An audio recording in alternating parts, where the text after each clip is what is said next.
अगर आपको कभी भी मार्केट में बेस्ट लेबल्स फाइंड आउट करना है या मार्क करना है, ध्यान देना, बड़ा ही प्यारा तरीका से समझा रहा हूं और मजा नहीं आया तब बताना।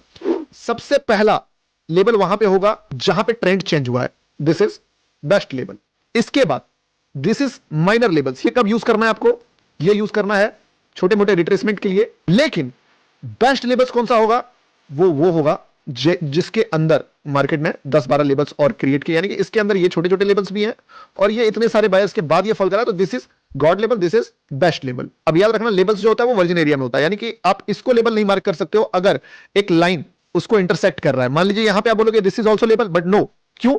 जब यहां जा रहा था तब तक के लिए लेबल था, बट अगर आप अभी चार्ट को यहां पे देख रहे हो तो तुम्हारे लिए ये लेबल नहीं है, तुम्हारे लिए ये लेबल है। क्योंकि अगर तुम ये लेबल ड्रॉ करोगे तो वो लाइन क्रॉस कर रहा है, तो लाइन पे नहीं जाना चाहिए, वो लेबल अनयूज्ड अनटच्ड होना चाहिए।